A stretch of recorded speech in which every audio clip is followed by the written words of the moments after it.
bienvenue à chacun, la bienvenue à ceux qui nous visitent peut-être pour la première fois. Soyez les bienvenus. On veut également saluer tous ceux qui nous suivent par la chaîne YouTube de l'Église. Et je vous invite à commencer ce culte par lire dans le livre de 1 Chronique, au chapitre 29, et nous lirons du verset 10 à 13. David bénit l'Éternel en présence de toute l'assemblée. Il dit : béni sois-tu d'éternité en éternité, Éternel, Dieu de notre Père Israël. À toi, Éternel, la grandeur, la force et la magnificence, l'éternité et la gloire, car tout ce qui est au ciel et sur la terre t'appartient. À toi, Éternel, le règne, car tu t'élèves souverainement au-dessus de tout. C'est de toi que viennent la richesse et la gloire, c'est toi qui domines sur tout, c'est dans ta main qui sont la force et la puissance, et c'est ta main qui a le pouvoir d'agrandir et d'affermir toutes choses. Maintenant, ô Dieu, nous te louons et nous célébrons ton nom glorieux. David là prononce une prière d'adoration. Il prononce une prière de reconnaissance à l'Éternel et il loue le Seigneur pour différents attributs. Et ces différents attributs, on va voir que finalement, ils se complètent les uns aux autres. Et je vous invite à introduire par la prière. Seigneur notre Dieu et Père, quel privilège, Seigneur, tu nous donnes de pouvoir nous retrouver tous ensemble, Seigneur, pour te louer, pour t'adorer, Seigneur, pour te remercier, Seigneur, pour tout ce que tu fais dans nos vies, Seigneur. Seigneur, nous voulons te remettre ce culte, afin qu'il soit pour ta gloire, Seigneur, pour ton honneur, parce que tu es digne de recevoir notre louange, Seigneur. Seigneur, nous voulons te remettre tous nos frères et sœurs qui n'ont pas pu venir ce matin, Seigneur, que tu les bénisses là où ils sont. Et nous voulons également te remettre nos frères et sœurs qui sont dans la persécution, Seigneur, que tu les bénisses là où ils sont. Dans le bon nom de Jésus, notre Sauveur. Amen. Et je vous invite dans ce premier attribut qu'on voit, c'est la grandeur, la force et la magnificence. Et je vous invite à prendre un verset dans le psaume 104,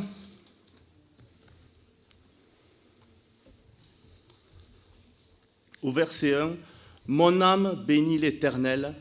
Éternel, mon Dieu, tu es infiniment grand, tu es revêtu d'éclat et de magnificence. » On a cet adverbe « infiniment ». Dieu est sans limite. Il est le créateur de toutes choses. Le moindre détail qu'on peut voir, c'est lui qui l'a créé. Et Dieu fait de grandes choses. Et je vous invite à chanter ce premier cantique, « Infiniment grand ».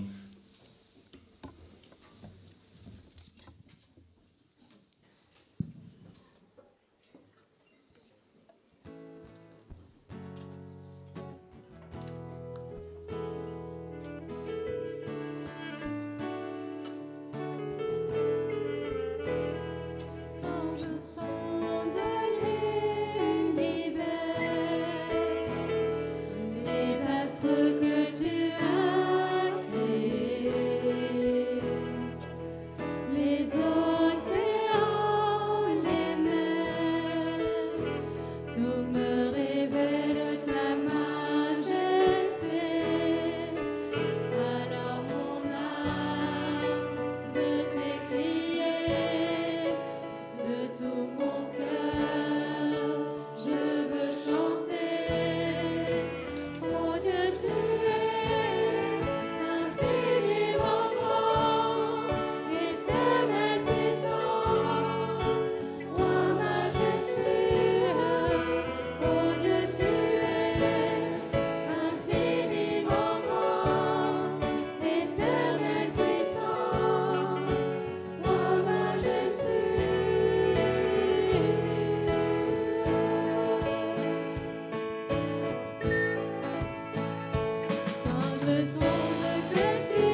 Et on va lire dans Apocalypse au chapitre 1, verset 8. « Je suis l'alpha et l'oméga, dit le Seigneur Dieu, celui qui est, qui était et qui vient, le Tout-Puissant. » C'est l'attribut qu'on retrouve, l'éternité et la gloire. Dieu est éternel, comme le dit ce passage d'Apocalypse, l'alpha et l'oméga. C'est la première et la dernière lettre de l'alphabet grec. Il est le début et la fin de toutes choses. Et nous allons chanter « C'était toi ».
Et je vous invite à reprendre votre Bible dans le psaume 145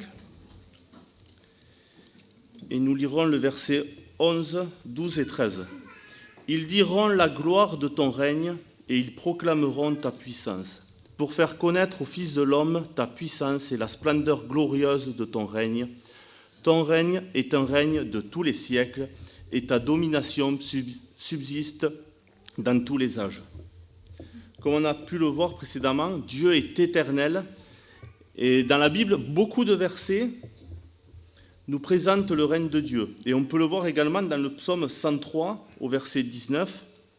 « L'Éternel a établi son trône dans les cieux, et son règne domine sur toutes choses. » Le brigand sur la croix parle également du règne du Seigneur, parce que quand ils sont tous les trois sur cette croix, le brigand lui dit « Souviens-toi de moi quand tu viendras dans ton règne. » Et cet attribut va également avec ce qu'on voit dans la suite de ce passage de 1 Chronique, c'est Dieu est souverainement au-dessus de tout. Et si on prend dans le psaume 115, 115 au verset 3, « Notre Dieu est au ciel, il fait tout ce qu'il veut. » Et psaume 135,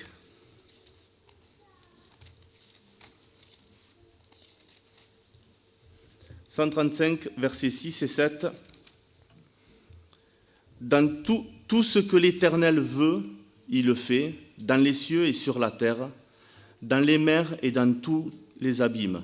Il fait monter les nuages des extrémités de la terre, il produit les éclairs et la pluie, il tire le vent de ses trésors. » Le psalmiste affirme la souveraineté de Dieu. Il s'étend sur toutes choses, sur tous les domaines de l'univers, sur la nature, sur les nations. Et il a également un pouvoir, une autorité sur toutes choses, y compris sur les décisions que nous pouvons prendre en tant qu'humains. Et c'est ce qu'on retrouve dans le livre des Proverbes, au chapitre 19, verset 21.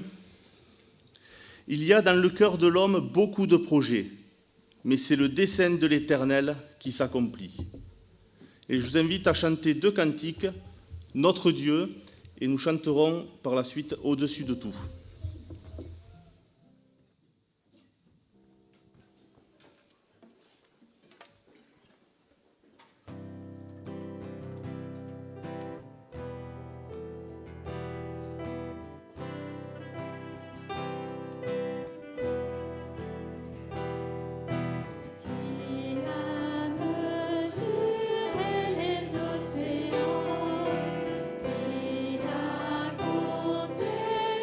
Les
Au-dessus des puissances, au-dessus des rois, au-dessus de la nature et de la création, au-dessus de tous les plans des hommes sages, bien avant le monde tu existais, au-dessus des royaumes, au-dessus des trônes, au-dessus des merveilles que ce monde a connues, par-dessus tous les trésors de la terre, rien ne peut mesurer ta valeur. Crucifié, seul abandonné, tu as souffert, méprisé, rejeté, tel rose, foulé sous nos pieds. Tu m'as sauvé, tu m'as aimé, par-dessus tout. Au-dessus des puissances, au-dessus des rois, au-dessus de la nature et de la création, au-dessus de tous les plans des hommes sages, bien avant le monde tu existais, au-dessus des royaumes, au-dessus des trônes, au-dessus des merveilles que ce monde a connues, par-dessus tous les trésors de la terre, rien ne peut mesurer ta valeur. Crucifié, seul abandonné, tu as souffert, méprisé, rejeté, tel une rose, foulé sous nos pieds. Tu m'as sauvé, tu m'as aimé, par-dessus tout.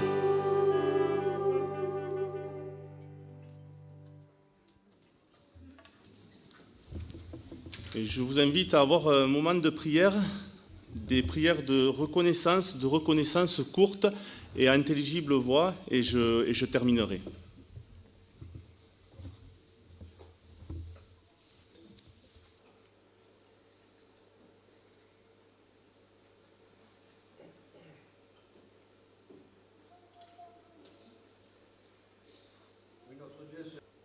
Père, merci parce que Notre Dieu, notre Père, combien, Seigneur, nous voulons te louer, t'adorer, Seigneur, te bénir, parce que comme nous l'avons lu, Seigneur, tu es infiniment grand. Tu es le créateur de toutes choses, Seigneur, de la terre, de la mer, du ciel, Seigneur. Le moindre détail, c'est toi qui l'as créé, Seigneur. Seigneur, tu es souverain, tu es omniprésent.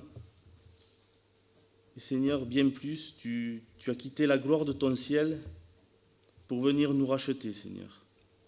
Comme nous l'avons chanté, Seigneur, tu nous as aimés, tu nous as sauvés, Seigneur. Et combien nous voulons te louer pour tout ce que tu fais dans nos vies. Dans le bon nom de Jésus. Amen. Et je vous invite à reprendre votre Bible et nous allons continuer notre lecture dans 1 Chroniques, chapitre 29, et nous lirons du verset 13 à 17. Maintenant, ô Dieu, nous te louons et nous célébrons ton nom glorieux. Car qui suis-je et qui est mon peuple pour que nous puissions te faire volontairement ces offrandes? Tout vient de toi et nous recevons de ta main ce que nous t'offrons. Nous sommes devant toi des étrangers et des habitants, comme tous nos pères. Nos jours sur la terre sont comme l'ombre et il n'y a point d'espérance. Éternel notre Dieu, c'est de ta main que viennent toutes ces richesses que nous avons préparées pour te bâtir une maison, à toi, à ton saint nom, et c'est à toi que tout appartient.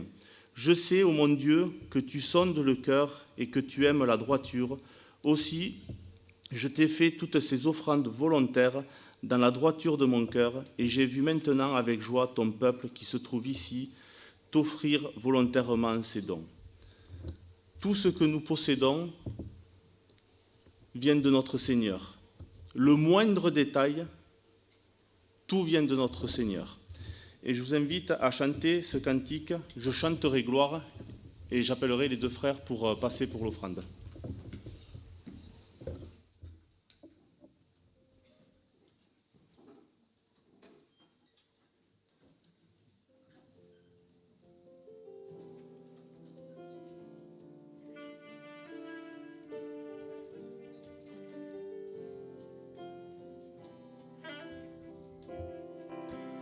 Viens t'offrir, Seigneur, ce que j'ai ta prière.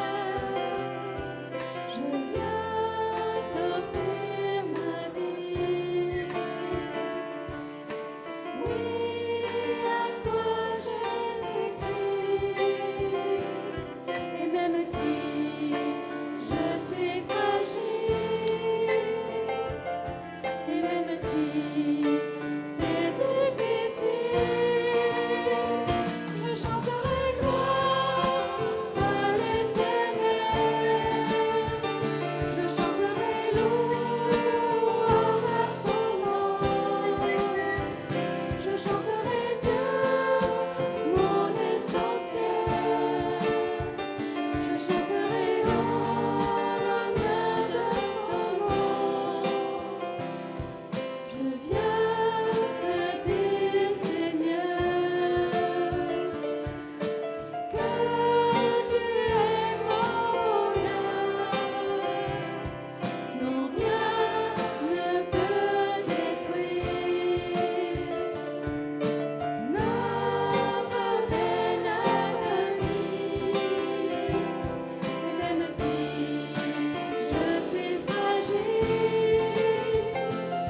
et même si c'est difficile, je chanterai gloire à l'Éternel. Je chanterai louange à son nom. Je chanterai Dieu, mon essentiel. Je chanterai en l'honneur de son nom. Toute ma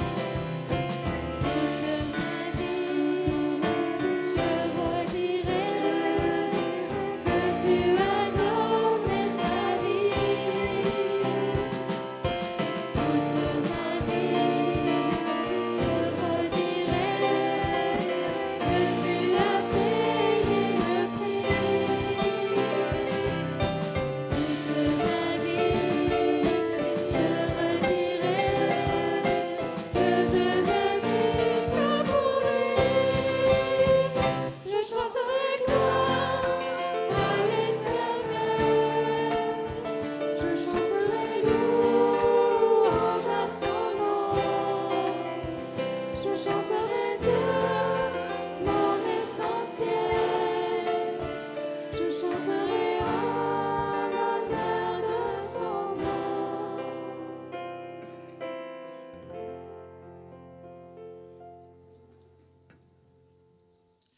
Prions pour les offrandes. Oui, tendre Père, tel que nous l'avons chanté, toute notre vie, nous allons le redire que tu as payé le prix pour nous. Toute notre vie, nous le redirons, Seigneur, que nous ne vivons que pour toi. Et oui, Seigneur, même dans nos finances, nous ne vivons que pour toi, Seigneur. Daigne accepter, Seigneur, ces offrandes, Seigneur, que nous t'accordons, qu'elles servent, Seigneur, à l'avancement de ton œuvre ici à Pau, mais aussi au travers de toutes ces personnes que nous soutenons dans le ministère et pour ta gloire, Père. Béni sois-tu, au nom de Jésus-Christ. Amen. Merci Déo. Comme nous avons pu le chanter, comme Déo l'a pu le dire dans sa prière, toute ma vie, je redirai que tu as donné ta vie. Toute ma vie, je redirai que tu as payé le prix. Et librement, le Seigneur, il est venu à la croix, porter nos péchés. Et c'est ce cantique que nous allons chanter, Rédempteur adorable, pour nous préparer à la Sainte Seine.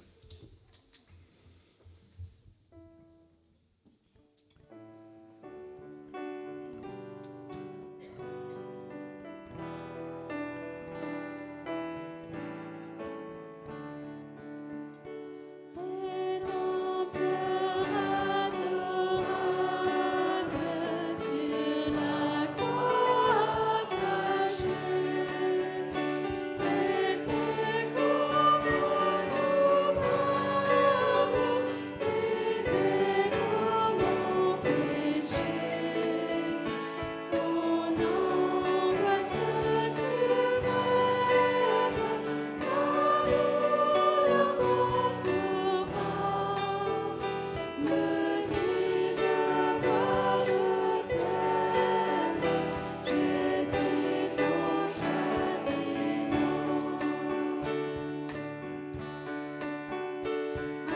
Abandonné tu meurs dans mon âme troublée, buvant la coupe amère pour ton iniquité.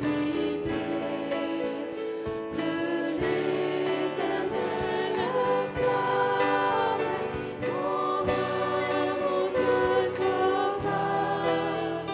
Je mourus pour ton âme, pécheur à Golgotha. Le sang de mes blessures, ta couronne de roi, toutes ces meurtrissures, comprends-le, c'est pour toi. J'ai subi ta souffrance, j'ai porté ta longueur, pour ton bonne assurance, ton bon libérateur.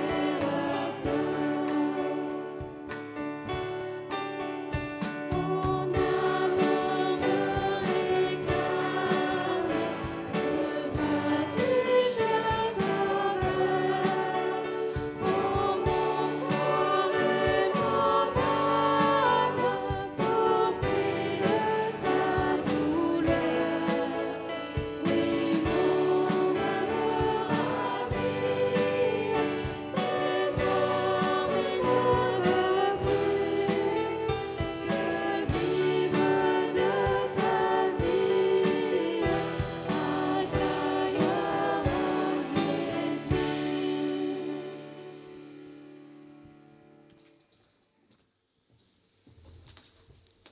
Et pour introduire la Sainte Seine, je vous invite à prendre votre Bible dans l'Évangile de Luc, au chapitre 22, et nous lirons du verset 14 au verset 20. Verset 14. L'heure étant venue, il se mit à table et les apôtres avec lui. Il leur dit : J'ai désiré vivement manger cette Pâque avec vous avant de souffrir. Car je vous le dis, je ne mangerai plus jusqu'à ce qu'elle soit accomplie dans le royaume de Dieu. Et, ayant pris une coupe et rendu grâce, il dit : Prenez cette coupe et distribuez-la entre vous. Car je vous le dis, je ne boirai plus désormais du fruit de la vigne jusqu'à ce que le royaume de Dieu soit venu.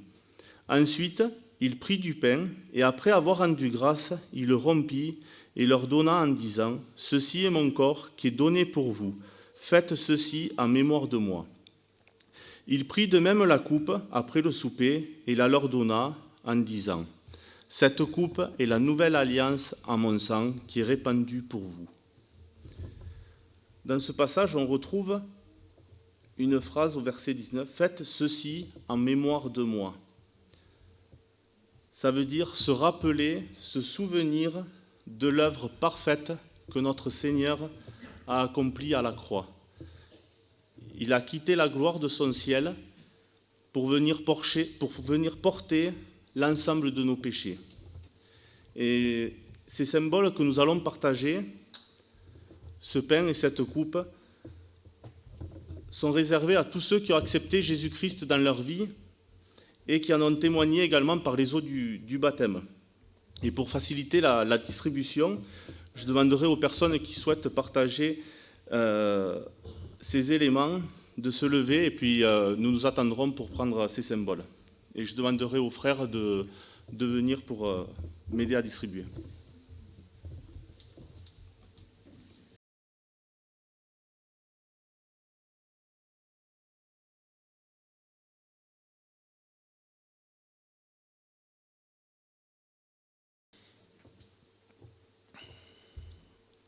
Seigneur, encore ce matin, nous sommes ici tous ensemble pour nous souvenir de ce que tu as fait pour nous, souvenir de ta marche sur terre. Tu as pris le corps d'un homme et tu es allé jusqu'à la croix, Seigneur, et on veut se souvenir de ce sacrifice immense, ce sacrifice dont on ne comprend pas toute la portée, Seigneur, mais le peu que nous comprenons est merveilleux et encore une fois, on veut te remercier pour ces souffrances que tu as décidé de prendre à notre place, ce sacrifice et ce jugement, et on veut se souvenir encore de ce que tu as fait en prenant ce pain.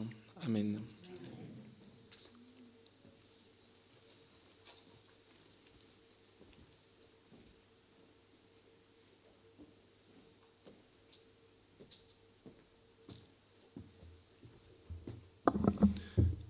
Seigneur, ta parole nous rappelle que sans effusion de sang, il n'y a pas de rémission de péché. Et tu es allé jusqu'au bout sur cette croix, et tu as donné ta vie et ton sang a coulé. Et maintenant, nous tenons au bénéfice de ce sang. Nous souvenons que pour nous, tu es venu sur terre, que pour nous, tu es mort. Mais nous savons aussi que pour nous, tu es ressuscité, Seigneur, et que tu nous précèdes. Alors maintenant, nous renouvelons notre engagement vers toi en reprenant ce signe de cette nouvelle alliance que tu as établie entre toi et nous, Seigneur. Nous voulons partager cette coupe, Seigneur, nous la prenons comme venant de toi et nous nous prosternons une fois de plus devant toi. Dans le nom de Jésus. Amen.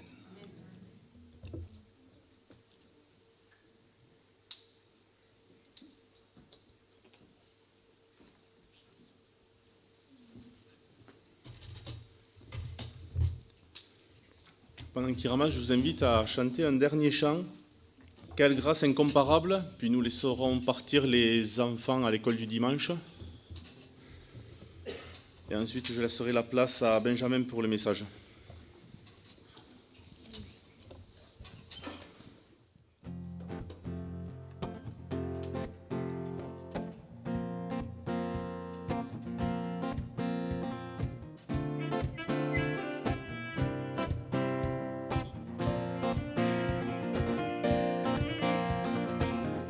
Prise de pouvoir du mal de la mort, qui aime son amour, ses puissances si fortes,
dimanche.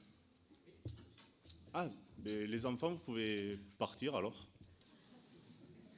Je pensais l'avoir dit. Du coup, je vais prier pour les enfants et puis pour le message.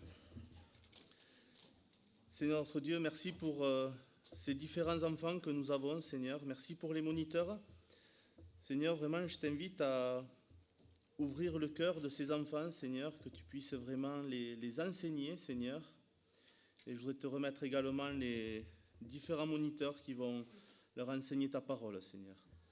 Merci pour ta parole, Seigneur, parce qu'elle est la vérité, Seigneur, et alors que nous allons l'ouvrir, vraiment que tu puisses bénir Benjamin, Seigneur, dans ce qu'il aura à nous dire de ta part, Seigneur, et que tu puisses vraiment nous donner des cœurs ouverts, Seigneur, afin que l'on puisse écouter ta parole, la mettre en pratique, Seigneur. Merci pour ces moments, dans le bon nom de Jésus. Amen.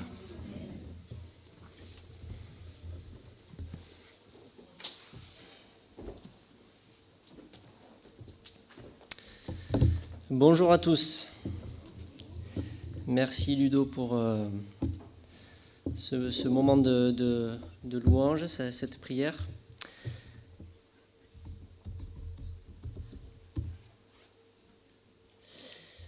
Alors ce matin, c'est vraiment pour moi un privilège d'apporter le message de la part du Seigneur, cette méditation, parce qu'on va étudier donc le chapitre de 1 Corinthiens 13 sur l'amour.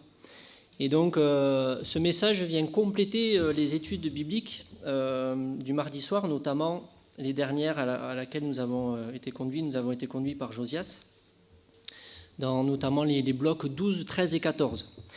Et lorsque Josias m'a demandé de partager ces versets-là de 1 Corinthiens 13, versets 1 à 7, sous forme de message, mais en fait, ça m'a fait sourire parce que ça m'a rappelé ma conversion et notre conversion avec Gaëlle, mon épouse, parce que c'est un passage qui a compté. On avait à peu près 20 ans, on vivait une relation qui n'était pas à ce moment-là selon la volonté de Dieu. Gaëlle, elle ne voulait pas du tout entendre parler de Dieu. Et moi, je croyais que j'étais converti, mais en fait, je ne l'étais pas à ce moment-là. Et on était allé voir un film au cinéma qui s'appelle Le temps d'un automne. Bon, c'est pas un film qui a fait énormément d'entrées parce que c'est une histoire d'amour un peu dramatique. Mais je sais pas pourquoi, nous, on s'était accrochés vraiment à ce film. Je crois même qu'on était allé le voir plusieurs fois. Et au milieu de ce film, bien distinctement, était cité justement ce passage de 1 Corinthiens 13 sur l'amour. Et moi, je connaissais ces versets, mais Gaëlle avait eu une sorte de premier contact avec la parole de Dieu. Et nous savons maintenant que c'était une première flèche que le Seigneur avait envoyée, et ça avait déclenché vraiment pour l'un et pour l'autre tout ce processus de conversion. Donc le passage que nous allons lire est considéré par beaucoup de commentateurs comme le plus beau de tous les écrits inspirés de Paul. Et c'est vrai que c'est un passage qui marque même ceux qui ne sont pas chrétiens. Parce que, en fait, quand on le lit, on se dit ouais, c'est beau quand même, là, il y a quelque chose. Il y a un truc qui m'attire, ça fait écho en moi. Ça nous parle parce qu'on a envie, en fait, au fond de nous, de croire en la possibilité qu'un tel amour puisse exister. En tout cas, on a envie d'être aimé de cet amour-là, on a envie d'y goûter. Donc c'est ce que nous allons faire. On va lire 1 Corinthiens 13, les versets 1 à 7, pour déjà s'imprégner de ce texte.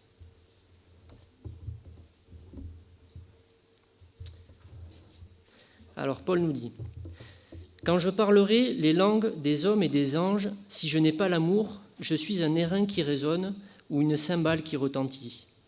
Et quand j'aurai le don de prophétie, la science de tous les mystères et toute la connaissance, quand j'aurai même toute la foi jusqu'à transporter des montagnes, si je n'ai pas l'amour, je ne suis rien. Et quand je distribuerai tous mes biens pour la nourriture des pauvres, quand je livrerai même mon corps pour être brûlé, si je n'ai pas l'amour, cela ne me sert à rien. L'amour est patient, il est plein de bonté.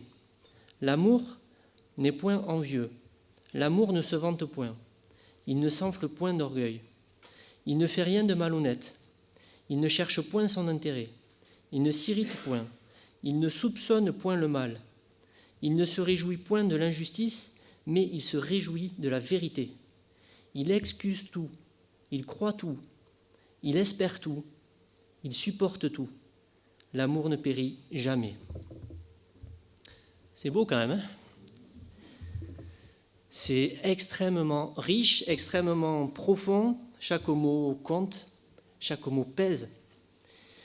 Et c'est la raison pour laquelle je dois déjà vous avouer que je n'ai absolument pas la prétention d'affirmer que on va traiter ce passage dans son ensemble ce matin. Nous allons simplement l'effleurer, picorer, glaner quelques enseignements, si possible les plus évidents, mais cela devrait déjà nous nourrir pas mal et je pense qu'on va repartir avec un petit peu de pain sur la planche. En fait, ce passage fait partie de ceux dont on met peut-être toute une vie à vraiment saisir, à vraiment réaliser. Et quand on avait vu ce film avec Gaël, quand on avait 20 ans, on ne savait pas que ce passage-là, il allait nous accompagner, nous suivre toute notre vie. Donc il faut bien entendu rappeler le contexte. C'est indispensable dans chaque étude de versets, mais c'est peut-être encore plus indispensable sur ce passage-là. Si vous avez donc suivi les études du mardi soir sur 1 Corinthiens depuis plusieurs mois, vous savez que Paul a envoyé cette lettre pour enseigner, corriger, orienter les frères et sœurs de cette église parce qu'il y avait vraiment beaucoup de sujets à voir. Et ce passage sur l'amour, donc, se trouve au milieu d'un bloc, on l'a dit, de 3 chapitres, le 12, le 13 et le 14, qui traitent de l'expression des différents dons et surtout de la manière dont on doit les utiliser au sein de l'Église. Alors, si quelqu'un ne sait pas ce qu'est un don, en fait, il ne s'agit pas des facilités qu'on reçoit à notre naissance pour peut-être le dessin ou le chant, je ne sais pas. C'est une capacité que l'on reçoit dès qu'on se tourne vers Jésus, dès qu'on l'accepte.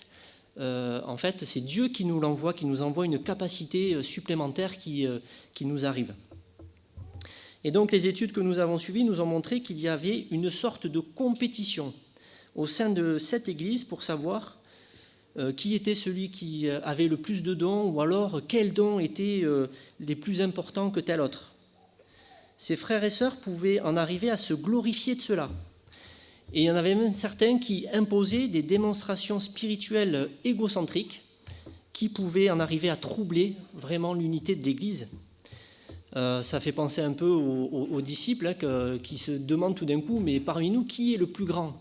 Et en fait, ça a troublé le groupe, quoi. Enfin, c'était pas une question à se poser. Et là, c'est un petit peu la même chose. Mais on voit que c'est un sujet sur lequel on peut vite tomber, dans lequel on peut vite tomber. Donc, Paul, il doit donner cette image du corps au chapitre 12. Il va dire, attention mes amis, c'est vrai qu'il y a différents dons, mais comme en fait nous faisons partie d'un même corps, pourquoi est-ce que se glorifier en disant moi je suis une main ou moi je suis un œil donc je suis plus noble que le reste? En fait, il rappelle l'importance vitale de chaque organe, même ceux qui ne se voient pas, et il dit en fait tous les organes ont la même noblesse, enfin, il n'y a pas de compétition. Il rappelle aussi que tous les dons viennent de Dieu, qu'il les distille selon sa sagesse par le biais de l'Esprit. C'est l'Esprit qui nous envoie le don. Donc là, encore une raison pour ne pas se glorifier, puisqu'en fait, on n'a aucun mérite, c'est quelque chose qui nous est envoyé. Et puis, il va rappeler aussi le but du don, c'est de profiter non pas à celui qui le possède, mais à l'ensemble de l'Église, de ce corps dont Paul parle. Donc, quelque part, ça ne serait pas tout à fait juste de parler du don que j'ai reçu, mais je devrais plutôt dire, le don, c'est votre don que Dieu a envoyé en moi pour votre service. Et de la même manière, je peux parler du don de Ludo, le don de Marianne ou le don de Nina. En fait, c'est mon don à moi, parce qu'au travers de leur service, je peux en profiter, et nous pouvons tous en profiter. Ça rappelle un peu le principe de la manne dans le désert d'ailleurs. Quand Dieu leur a demandé d'aller chercher la nourriture dans le désert, et il y en a certains qui en prenaient plus, mais en fait il est écrit que ceux qui avaient pris plus n'avaient rien de trop et ceux qui avaient ramassé moins n'en manquaient pas. Donc en fait tout était remis en commun. Donc c'est au milieu de ce contexte très marqué sur ce sujet des dons que Paul place ces versets sur l'amour. Et donc, cela donne un relief tout particulier à ce passage, parce que l'amour est la clé. C'est le cœur du réacteur. Et donc, il semble qu'au sein de cette assemblée de Corinthe, cet élément vital ait été laissé de côté, en chemin. Mais en fait, ça ne peut pas fonctionner sans amour. Paul, il appelle l'amour la voie par excellence, à la fin du chapitre 12. Et donc, c'est cet élément-là qui va rétablir et harmoniser toutes les interactions au sein de ce corps que forme cette Église. Et puisque nous aussi, nous sommes une Église et que nous formons ce corps, c'est aujourd'hui cet enseignement que nous voulons nous rappeler ensemble. Et vraiment, à titre personnel, la préparation de cette méditation m'a placé face à des passages qui, vraiment en toute humilité, m'ont montré qu'il reste encore pas mal de chemin à faire pour pouvoir vraiment vivre de cet amour que nous avons lu. Donc voilà le plan que je vous propose. 2 points aujourd'hui, parce que ces 7 versets sont répartis, on va dire, en 2 groupes, versets 1 à 3 et versets 4 à 7. Donc les 2 parties, la première partie, je l'ai appelée « Pédaler dans le vide ». Et la deuxième partie, je l'ai appelée « Ne pas se tromper de pistolet ». Normalement, vous comprendrez au moment où on arrivera au point 2, j'espère. Donc, pédaler dans le vide, la première partie. Il s'agit des 3 premiers versets où c'est l'introduction de Paul, en fait, et il donne des exemples de compétences spirituelles, mais qui ont raté leur cible. Et en fait, on peut prendre l'image d'une course. Les Corinthiens, c'est un peu comme s'ils étaient en compétition dans une course de voiture. Et Paul, il leur dit, et donc plus généralement à nous aussi, à tous ceux qui lisent, il dit, vous êtes en train de placer sur la ligne de départ des bolides, des belles voitures qui ont vraiment l'air super rapides, avec un moteur surpuissant, des pneus performants, tout ce qu'il faut pour que ça avance vite, mais vous n'avez pas de carburant. Donc en fait, c'est aussi absurde que ça. Tu peux même te présenter avec une Formule 1, tu peux être un super pilote, si tu n'as pas d'essence, tu ne vas pas bouger d'1 centimètre. C'est donc le premier danger auquel nous devons veiller. Oublier de mettre de l'essence. Vouloir vivre mon service sans puiser à la source d'énergie nécessaire pour que ça fonctionne. Et c'est vrai que parfois je me retrouve quand même dans cette description. Il m'arrive parfois de vouloir servir vite et fort et peut-être d'oublier l'objectif de ce que je suis en train de faire. Ça vous arrive peut-être aussi. Ça me fait penser aussi aux vierges folles dans cette parabole, qui étaient impatientes d'accueillir l'époux, mais qui n'avaient pas pris d'huile avec elles. Elles n'avaient pas anticipé cette nécessité évidente. Et ce qui est dramatique, c'est que pourtant, elles étaient vraiment impatientes de rencontrer l'époux et de rentrer dans cette salle de noces. Donc l'intention peut vraiment être réelle, mais il peut y avoir cet oubli. Dans quoi est-ce qu'on peut se perdre ? En fait, on voit dans ces versets qu'il y a 3 domaines principaux dans la première partie. La première partie, ça concerne les dons. Il dit « Quand je parlerai les langues des hommes et des anges, si je n'ai pas l'amour, je suis un airain qui résonne, une cymbale qui retentit. Quand j'aurai le don de prophétie, etc. » Donc le premier bloc, ça concerne vraiment les dons, le sujet principal qu'il est en train d'exposer. On peut être en fait fasciné par un don et vouloir l'exercer à tout prix. Et ça peut devenir en fait en nous une obsession. Alors que Dieu a peut-être prévu quelque chose de différent pour la personne que tu es en train d'essayer d'aider. On a certains exemples dans la parole, en plus des Corinthiens, qui nous le montrent. On peut regarder dans l'Ancien Testament Saül, le roi Saül. Il a lui d'abord reçu la royauté, mais lorsque Dieu s'est détourné pour oindre David, Saül, il n'a pas su voir que la volonté de Dieu était ailleurs. Il s'est accroché, il s'est cramponné en fait à son statut de roi. C'était ça qui le motivait. On peut avoir aussi l'exemple des disciples dans Luc 9. Le Seigneur, à ce moment-là, les avait équipés de pouvoir pour pouvoir accomplir des guérisons, faire des choses extraordinaires. Et donc, il propose au Seigneur de faire tomber le feu sur une ville où ils n'ont pas été bien reçus par les Samaritains. Et là, le Seigneur, il dit, mais calmez-vous là. Il dit, mais quel esprit vous anime ? Donc là, ils se sont un peu laissés emporter par ce qu'ils avaient reçu. Donc, premier bloc, ce sont les dons. Ensuite, il y a la connaissance et la foi. Verset 2, quand j'aurai la science et tous les mystères, toute la connaissance, quand j'aurai même la foi jusqu'à transporter des montagnes, si je n'ai pas l'amour, je ne suis rien. Et là, c'est quand même, on se dit quand même, c'est fort. C'est un avertissement aussi. Tu connais la Bible, tu crois qu'elle est vraie, tu essayes vraiment d'appliquer en toi tous les principes, mais tu n'as pas en fait saisi que tu dois être un flambeau pour faire rejaillir l'amour de Dieu autour de toi. Et quelque part, ça te laisse stérile. On a l'exemple de la parabole du bon samaritain. Il y avait le sacrificateur et le lévite qui, eux, ils avaient la connaissance, ils connaissaient tout parfaitement, ils avaient la foi.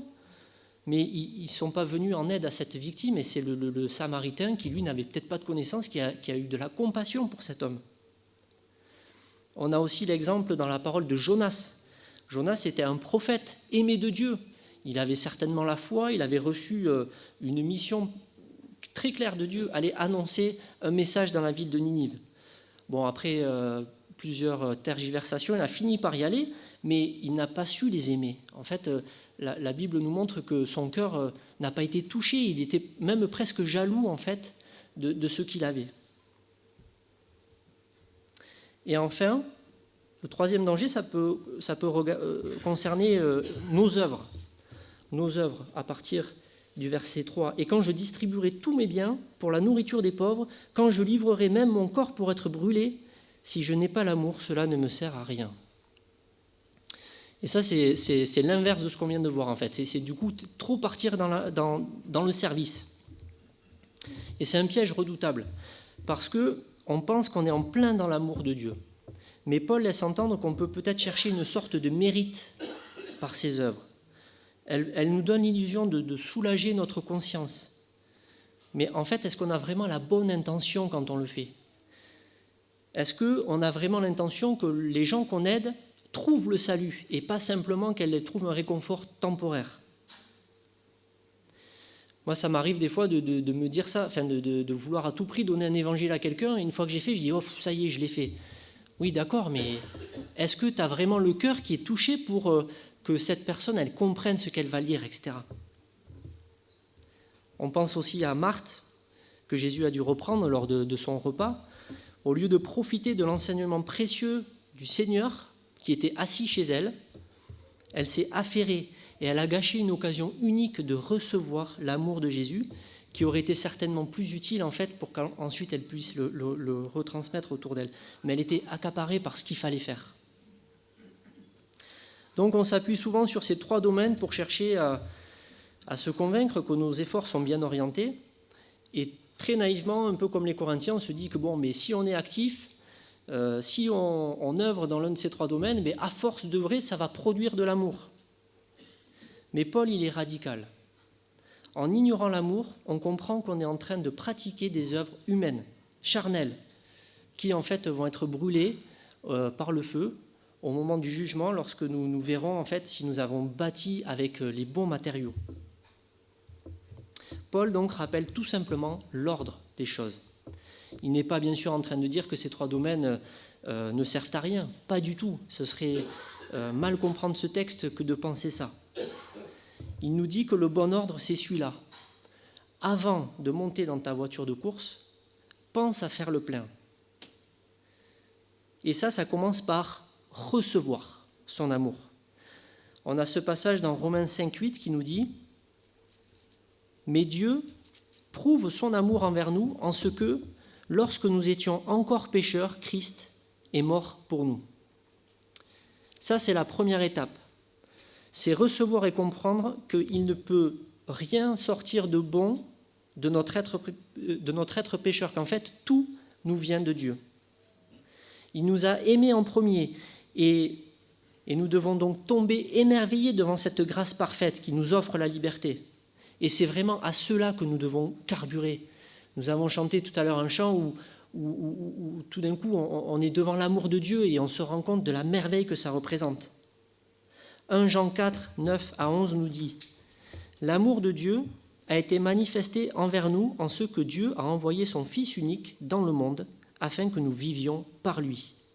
Et cet amour consiste non point en ce que nous avons aimé Dieu, mais en ce qu'il nous a aimés et envoyé son Fils comme victime propitiatoire pour nos péchés. Bien-aimés, si Dieu nous a ainsi aimés, nous devons aussi nous aimer les uns les autres. C'est donc après avoir reçu cet amour que nous devons à notre tour comprendre qu'on doit le renvoyer aux autres. Et à la différence de l'essence, son amour, à lui, il est gratuit. Et nous pouvons venir puiser sans réserve dans la parole et recevoir par son esprit cette grâce pour le répandre à nouveau. Et on regarde ensuite la suite du processus, Philippiens 1, 9 à 11. Et ce que je demande dans mes prières, c'est que votre amour augmente de plus en plus en connaissance et en pleine intelligence pour le discernement des choses les meilleures, afin que vous soyez purs et irréprochables pour le jour de Christ, remplis des fruits de justice qui est par Jésus-Christ, à la gloire et à la louange de Dieu. Donc, une fois qu'on a reçu cet amour, qu'on s'est rempli de ce que Dieu a fait pour nous quand il a envoyé Jésus pour nous sauver, et bien donc on doit comprendre que cet amour va grandir et on doit aussi comprendre que notre intelligence va participer à discerner vraiment toutes ces réalités en nous pour pouvoir prendre le bon chemin, pour refléter l'amour de Christ. Jésus a donc confirmé le résumé de toute notre mission ici-bas à chaque fois qu'on lui a posé la question. Il a dit effectivement, il faut que tu aimes ton Dieu de tout ton cœur, de toute ta force, et que tu aimes ton prochain comme toi-même. Et il précise dans Jean 13, 34, 35, le Seigneur nous dit « Je vous donne un commandement nouveau. Aimez-vous les uns les autres comme je vous ai aimés. Vous aussi, aimez-vous les uns les autres. À ceci, tous connaîtront que vous êtes mes disciples, si vous avez de l'amour les uns pour les autres. » Et là, c'est très clair. Jésus ne veut pas que ce qui se voit de l'extérieur soit des démonstrations spectaculaires de spiritualité. Il n'a pas dit que notre témoignage allait se faire par des prodiges, par des miracles ou des événements surnaturels. Il a même dit quand bien même un mort ressusciterait, il ne croirait pas. Mais c'est par l'amour que nous avons les uns pour les autres. Et je trouve que c'est d'une simplicité merveilleuse.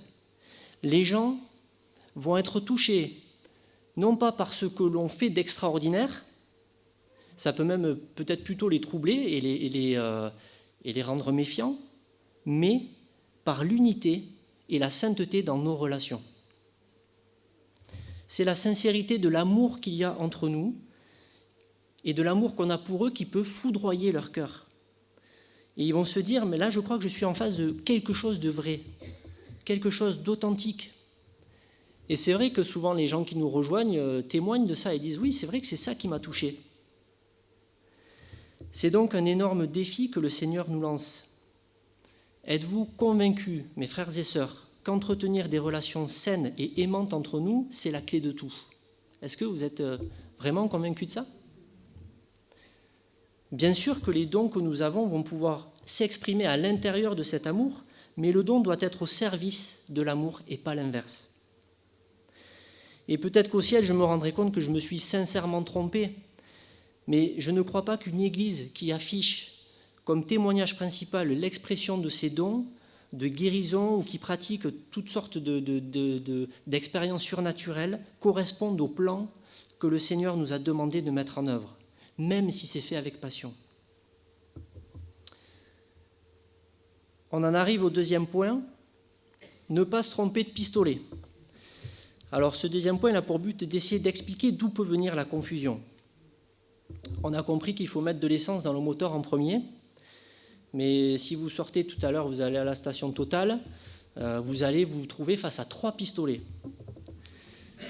Et on avait eu une expérience il y a quelques années. La maman de Gaëlle était venue chez nous, et puis comme elle vient de Corse, on lui avait prêté notre voiture parce qu'elle devait aller à une soirée. Et donc le lendemain matin, au petit déjeuner, elle dit à Gaëlle, c'est bien du samplon 95 que tu mets dans ta voiture. Non, c'est du diesel, pourquoi? Donc là, elle se décompose, bien sûr, vous avez compris. Et gentiment, elle avait voulu refaire le plein, elle avait fait jusqu'au ras, mais elle n'avait pas mis le bon carburant, et ça vous est peut-être arrivé. Donc bien sûr, il a fallu amener la voiture au garage, tout siphonner, tout vidanger. Et en fait, c'est ça le deuxième danger à éviter. C'est se tromper de carburant. Et je crois que dans le milieu chrétien, c'est souvent ce qui se passe. Parce que globalement, on sait que l'amour doit être notre moteur, mais on peut saisir le premier amour que l'on ressent comme étant le bon. C'est la raison pour laquelle je crois que dans Philippiens 1, la parole précise vraiment que nous devons associer notre intelligence pour discerner l'amour. La langue française, qui d'habitude est pourtant si riche, englobe sous un même mot 3 versions de l'amour qui sont pourtant assez distinctes. Et donc c'est tout l'intérêt de ce passage de 1 Corinthiens 13 de Paul, dans les versets 4 à 7, où il va vraiment prendre soin de préciser le type d'amour dont il est question. En grec, il y a bien donc 3 mots pour les 3 types d'amour différents, éros, philéo et agapé. Peut-être que dans certaines de vos traductions, vous avez eu charité à la place du mot amour, mais c'est vrai que charité, bon, ça nous parle plus trop, quoi. Nous, c'est vrai qu'on met tout sous le terme amour. En généralisant un peu, on comprend que ces 3 types d'amour, éros, philéo et agapé, s'expriment chacun dans une partie de notre être, puisque nous sommes faits du corps, de l'âme et de l'esprit. Éros, ce n'est pas mentionné dans la Bible, mais ce n'est pas parce qu'il n'est pas mentionné qu'il n'en est pas question, il en est quand même question. En grec, il correspond à l'amour physique, l'amour sexuel, qui est réservé donc aux relations au sein du mariage. C'est une expression physique que Dieu a créée, qui rend d'ailleurs possible la procréation. Et donc on connaît bien les dangers de cet amour que ça peut représenter, puisque le diable s'en sert allègrement pour nous tenter, pour nous tendre des pièges. Et nous avions eu donc le message de Stéphane sur la débauche qui a clairement présenté les choses. Donc bien entendu, il ne s'agit pas de cet amour-là dont fait mention Paul dans le passage que nous avons lu. Ensuite, il y a philéo. Philéo, ça représente tout ce que l'on affectionne, ou le sentiment amoureux. Pour dire j'aime pratiquer ce sport, on va utiliser philéo. Pour parler d'un ami intime ou de ses enfants, on va parler de philéo. Très souvent, philéo est donné pour parler, par exemple, de l'amour que Jésus avait envers son ami Lazare, ou même envers Jean. C'est pas toujours philéo, mais c'est souvent philéo. Donc, il s'agit d'un amour qui se développe le plus souvent dans notre âme et qui fait vibrer nos sentiments, notre attachement affectif. Mais ce n'est pas non plus de cet amour-là dont il est question dans 1 Corinthiens 13. Agapé, ça oui, c'est l'amour absolu. C'est la traduction utilisée pour parler des versets sur l'amour. C'est l'amour qui se sacrifie. C'est bien celui-là que l'on reçoit d'en haut d'une manière imméritée. J'ai trouvé une traduction qui dit « Agapé, c'est l'amour qui donne au lieu de prendre, l'amour qui se fait petit au lieu d'occuper toute la place. L'amour qui veut le bien de l'autre plutôt que le sien. L'amour affranchi de l'ego. » Je trouve que c'est assez juste. Et que ça colle avec cette description de 1 Corinthiens 13, qu'on peut relire d'ailleurs. Je vous le relis pour bien comprendre quel est le type d'amour auquel nous sommes invités. L'amour est patient, il est plein de bonté. L'amour n'est point envieux. L'amour ne se vante point. Il ne s'enfle point d'orgueil. Il ne fait rien de malhonnête. Il ne cherche point son intérêt, il ne s'irrite point, il ne soupçonne point le mal, il ne se réjouit point de l'injustice, mais il se réjouit de la vérité. Il excuse tout, il croit tout, il espère tout, il supporte tout. Alors, pourquoi tout à coup sommes-nous rendus capables d'aimer d'un tel amour ? Nous avons vu que lorsqu'on se tourne vers Jésus, la foi en son sacrifice nous lave de nos péchés et nous sommes appelés à mourir à nous-mêmes. Ça veut dire qu'en fait, nous abandonnons notre ancienne vie charnelle. Par la foi, on est mort avec Christ. Et comme il est ressuscité, il nous prend avec lui pour vivre de l'esprit. Si cette étape a bien été expérimentée en nous, alors oui, nous sommes disponibles pour aimer en agapé, puisque les anciennes choses sont terminées. Nous n'avons plus à défendre des positions orgueilleuses, à jalouser, à se faire justice soi-même, à accuser, etc. Galates 5, 24 nous dit « Ceux qui sont à Jésus-Christ ont crucifié la chair avec ses passions et ses désirs. » Donc il n'y a vraiment que si ces versets sont réels en nous que ça devient possible d'aimer selon la volonté de Dieu, mais pas autrement. Si je ne suis pas mort à mon ancienne vie, toute tentative d'aimer en agapé ne produira que des efforts charnels. Et il y a un passage qui est intéressant, c'est celui de Jean 21, 15 à 17. Alors vous le lirez peut-être tranquillement chez vous. C'est le passage où le Seigneur demande à Pierre, il dit « Simon, fils de Jonas, m'aimes-tu » Et Pierre, il dit « Ben oui, Seigneur, tu sais que je t'aime. » Et à force de répéter 3 fois, à la fin, même Pierre, il commence à s'agacer. C'est intéressant parce que le Seigneur, il dit « Simon, Pierre, Simon, fils de Jonas, m'aimes-tu » Agapé. Et Pierre, il répond « Oui, tu sais que je t'aime, Philéo. » Et les 2 fois, c'est répété comme ça. La 3e fois, le mot change, mais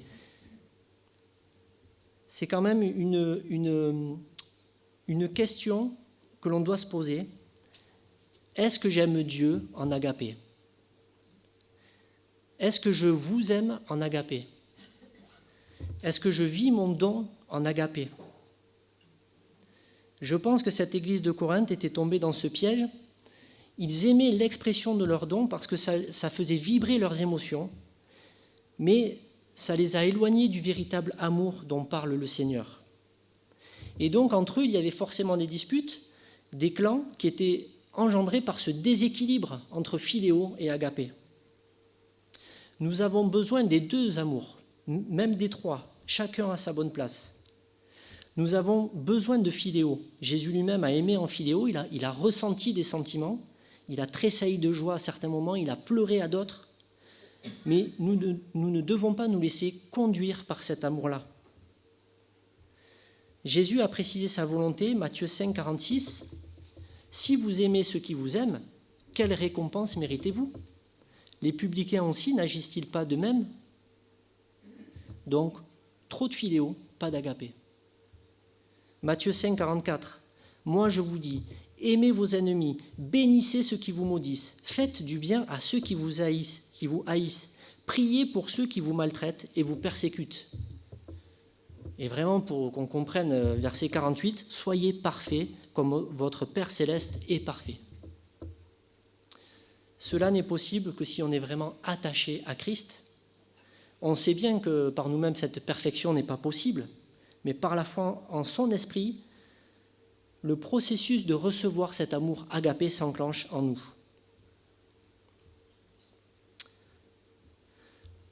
Peut-être que chez vous, on pourra relire tranquillement ce passage de 1 Corinthiens 13 avec ces différents attributs de l'amour, parce que c'est vrai qu'on n'a pas le temps de tout étudier, je crois qu'il y en a 9, mais donc on peut se placer devant la parole et dire, voyons à quel niveau d'avancement j'en suis dans vraiment la compréhension de cet amour.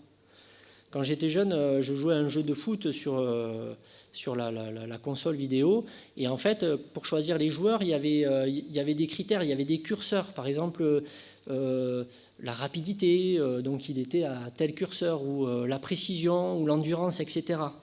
Peut-être qu'on peut se placer aussi devant le Seigneur et dire où j'en suis de tout ça, et lui demander qu'il fasse grandir notre amour dans tel ou tel domaine.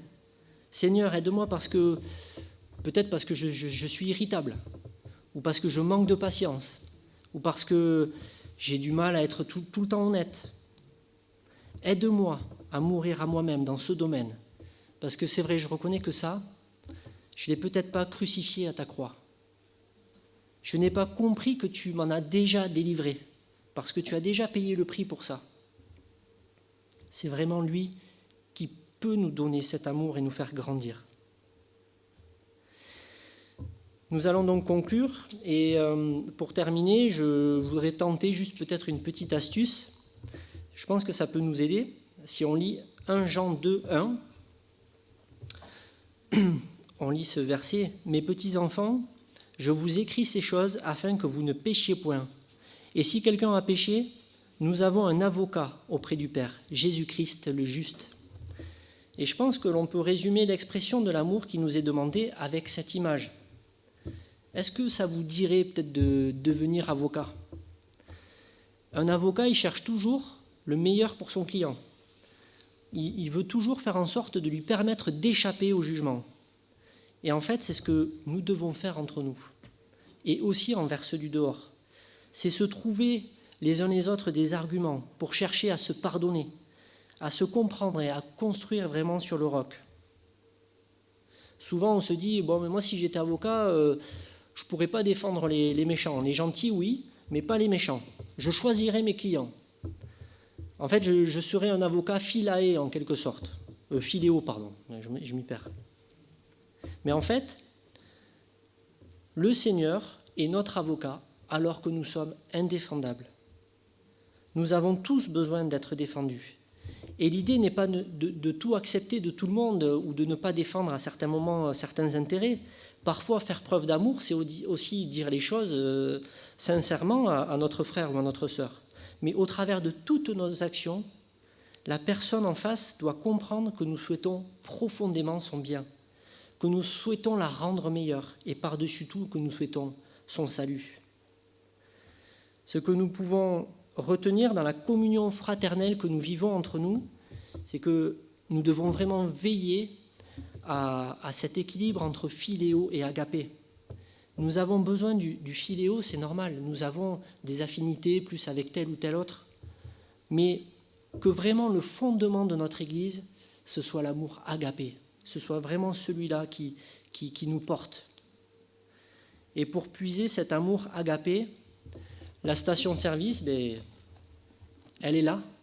Ça, c'est la station-service parce que plus on va s'imprégner de la Bible, plus on va s'imprégner de l'amour de Jésus, plus en fait on va le comprendre et notre intelligence va aussi participer à ce que nous puissions vraiment l'exprimer et refléter l'amour de Dieu autour de nous.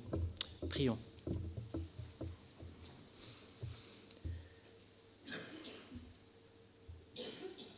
Seigneur notre Dieu, nous voulons te remercier ce matin pour cette communion fraternelle que tu places dans ton Église, parce qu'on se rend compte, Seigneur, que c'est un bien précieux, nécessaire, vital pour nous.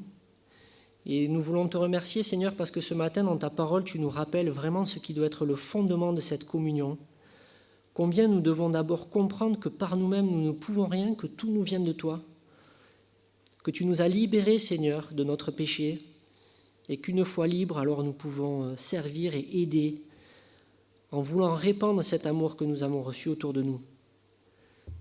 Merci Seigneur parce que tu nous donnes l'unité, nous te prions pour que vraiment nous soyons vigilants et que nous comprenions ce que tu nous demandes, cet amour auquel tu nous appelles. Et Seigneur, vraiment que notre amour puisse déborder les uns vers les autres et aussi pour pouvoir proclamer ton message dans cette ville de Pau pour que vraiment le plus possible de personnes puissent être saisies. Peut-être aussi simplement par notre façon de vivre entre nous. Seigneur, c'est comme ça que tu le veux et nous te prions pour que vraiment ton règne vienne. Nous attendons ta venue, Seigneur, et nous te prions pour que vraiment le jour de ton retour, nous puissions être trouvés à ton image. Au nom de Jésus. Amen. Alors je vous propose pour clôturer la méditation un chant qui s'appelle Majesté. Et on peut se lever pour ce chant.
Merci Benjamin pour le message. On va saluer ceux qui nous suivent par YouTube. Une bonne journée, une bonne semaine sous le regard du Seigneur. Et on va arrêter la